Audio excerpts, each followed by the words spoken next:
Welcome to Delightful. Organ music. Bats in the rafters. This can only mean one thing. Vampire! A classic spooky monster that somehow hasn't been represented on the channel yet. About time we remedy that. Let's talk about concept art.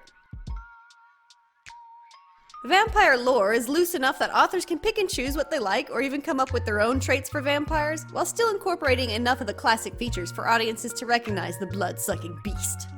I like that about vampires. They're flexible. Well, I've already got a toothy beast and a monstrous demon, so what say we take the cute boy approach?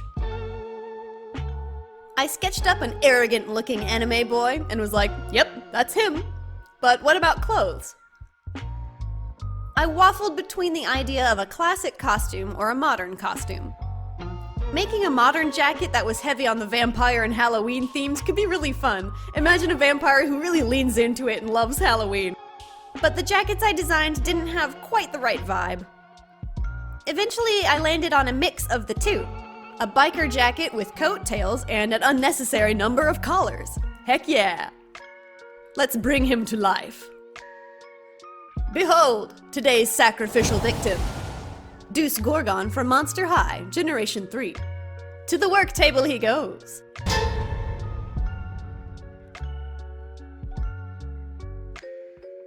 First things first, we gotta strip the doll down to its very core. That means ripping off his scaly head snakes. Pow! Man, it's on there pretty good. But with a little leverage, it pops right off. Nice. He didn't fight me as much as Gen 1 Deuce. Next, we remove the face with 100% acetone. Use a sweeping rolling motion with your Q-tip to lift off the paint. All clean. What a great sculpt. I am forever in awe of the talented artists that work on these dolls. A vampire's got to have pointy teeth, so pointy teeth I shall give him. I start by opening up his mouth right down the center of the sculpted lips. Then I delicately carve away the lower lip, extend the smirk on his left side, and thin the vinyl behind the lips. Cutting the face is the scariest part, to be honest. Vinyl is bouncy and can't be easily sanded, so mistakes are hard to erase. I take it slow and use sharp instruments for precision cuts. Even so, the edges came out a wee bit ragged, but overall I'm happy with the shape. Let's make those chompers. To get the size right, I sketch a front and side view to size and refer to this often while I sculpt. Using Apoxie Sculpt, I take equal parts from canisters A and B and mix thoroughly. For something this small, it doesn't take much. Then I smush it over a metal hook that's the correct size for the doll's mouth. Keep one end of the hook long so that you have an easy handle to hold onto. We'll cut it off once we're done. Next, I'll add the tongue and the bottom row of teeth. This is only the first pass, so it doesn't have to be perfect. I make another separate piece for the roof of his mouth. Once the first pass cures and is as hard as a rock, you can build up layer 2 with confidence. I often try to get as much done as possible on pass 1, only to smush it accidentally, so better to take it in steps. I add thin strips of fresh epoxy and begin picking out the shapes of teeth. Singling out the canines in particular, of course. Once fully cured, you can fine-tune your work with files.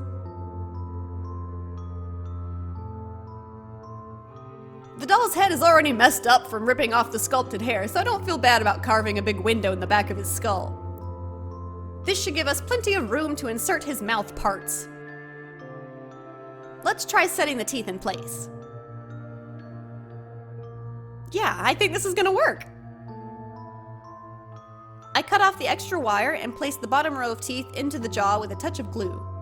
With some finagling, I get them into the right position.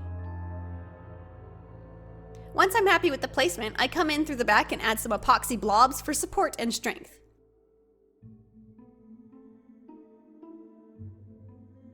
Same thing for the top row of teeth.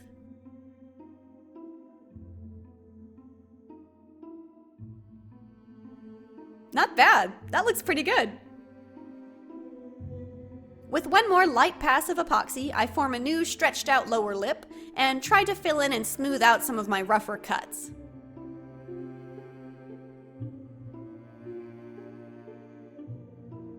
I no longer need to access the back of his mouth, so I reseal his head with some quick and dirty hot glue. Next, I fill in his scalp with a lightweight air-dry clay and set him aside to dry overnight. Modifications done. Time for paint.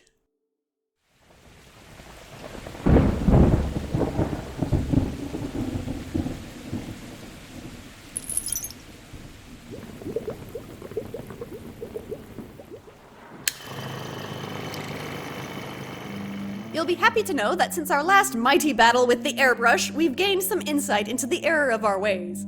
Mainly, we learned that using a filter for your paints before they go into the airbrush really helps with the clogging issue. Still, I have a lot to learn, it seems. After a base of primer, I mix a deathly pale skin tone out of these three colors. Dead white, how appropriate. Oh wait, hold up! I forgot his pointy ears! Oh, that was close. Okay, now we can finish up the paint. In retrospect, I wish I'd mixed in more gray and pink, because he basically looks paper white once I put the black clothes on him. Oh well. Seal in that new skin tone with 2 layers of matte varnish. Yeah, I didn't bother painting his legs. I didn't plan for this, but the green undertones from the doll's plastic works really well for an undead character. It almost gives his skin a translucent quality. The varnish is dry, so I sprayed the doll with Mr.Super Clear sealant in preparation for the face-up.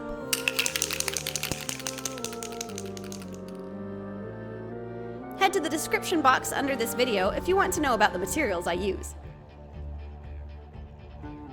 I begin by painting his ears with acrylic paints. With some simple shading and highlighting, we can illustrate our way out of my poor flat sculpting job on the ears. What's that line down his face? Well, halfway through the airbrush process, I went and peeled a big chunk off while trying to sand down the corner of his mouth. I was hoping a thick spray of paint would hide it, but sadly there it is. Luckily it's not too noticeable by the end. I hope it doesn't bother you. I was feeling confident with my acrylics that day, so I used more paint to pinken up his lips, nose, and eyes. Then I started drawing with my watercolored pencils. Okay, here goes the tricky part, painting inside the mouth. I use a tiny little paintbrush and go in with a maroon color to paint his gums and tongue. I tried to keep the paint only on the very tip of the bristles, so I wouldn't paint the surrounding clay by accident.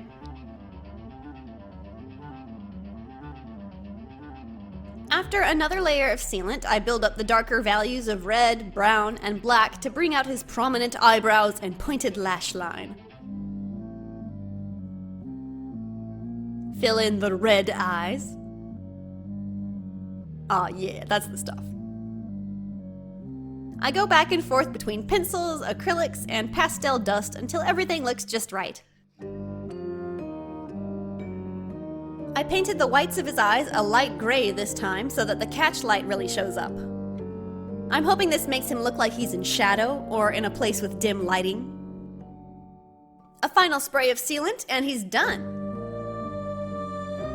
I love this face-up. It's bold, it's handsome, and I'm really proud of how the teeth I made work so well to give him his smirking expression. The fact that they're fully 3D looks so cool. Hair is up next. I've already got these yarn wefts ready to go from a previous project. They were probably the goat man's. I drew him with straight hair in the concept art, but I'm kind of feeling this wavy texture. Let's go for it. Start low and work your way to the top center of the head. I place small wefts at his temples for starters, then work my way across his forehead, and so on and so forth. Rooting the hair was out of the question for this doll since we covered his head in clay. Besides, I've found that yarn hair is a better choice for short haircuts. It's easier to style on a small scale. Okay, that's the last weft in place. How's it look? Wow, what a rock star. I'm tempted to leave him with this incredible 80s poof, but no, let's trim it down. Some parts need more help laying down, though. I glue the hair flat against his temples, for example. Alright, shall we switch to clothes now? I gathered all my spookiest fabrics and made a big pile on my desk for starters. Surely I could make something out of this, I thought. If you want a peek behind the curtain, I didn't actually finalize the outfit until right at the end. Yes, my projects are rarely as straightforward as I'd have you believe. So I wasted some time pursuing the modern pants and jacket concept art from much earlier. I think it came out really cute, but that was the problem. Too cute, not cool. Maybe the spikes down the side seams on the pants was too much. Anyway, I tried again with the final design, and thankfully I had just enough black fabric to cut out all the coat pieces and pants pieces. I lined the jacket with red satin. A great vampirical touch, I'm sure you'll agree.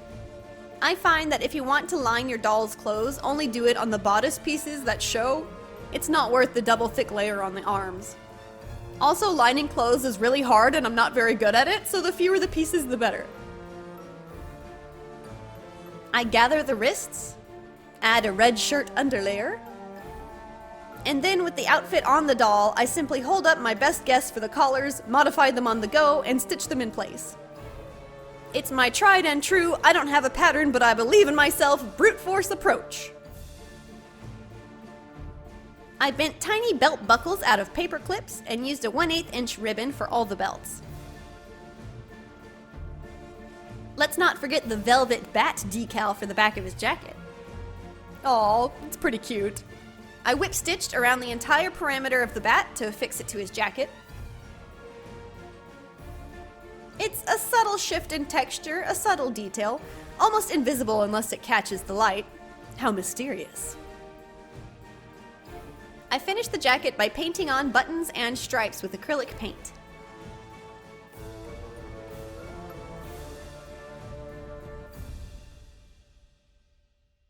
For shoes, I was considering these simple black loafers, but then, bam! That's right, I went back to that same convenience store and bought more of these Nike shoe keychains. They looked so awesome on UV, I had to buy more.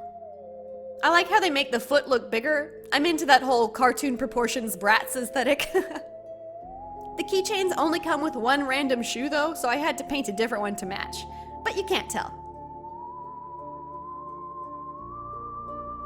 Heck yeah, Vampire Boy's got a fresh pair of kicks. For the finishing touch, let's give him some wicked black nails. Usually I wimp out and use paper for nails because that's so much easier. But Enchantarium over there is making immaculate resin nails for their dolls. Jeez, Barb! So I'd better step up my game. I made epoxy nails and painted them black, then glued them to each finger. You gotta admit, it's a killer manicure. And with that, it's time for this vampire to rise from the dead.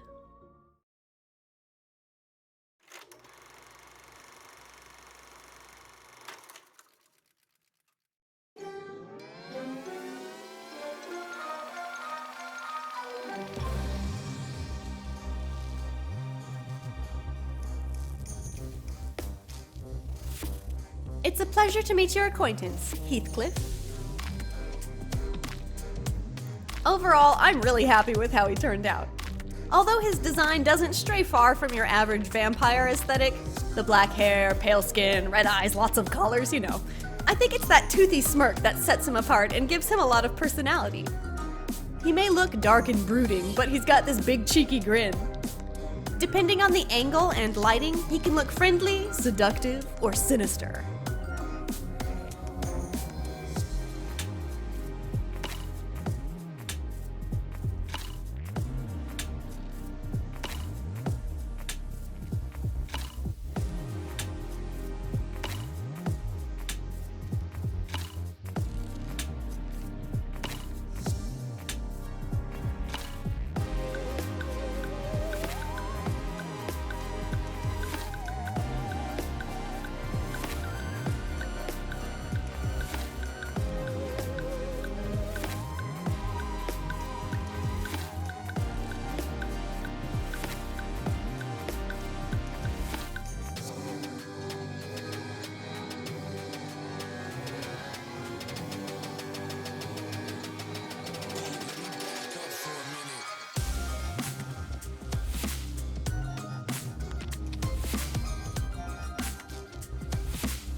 thank you so much for watching! All the monsters and I here at Delightful HQ hope you're having a wonderfully spooky season. Like and subscribe if you please, and I'll catch you next time. Happy Halloween!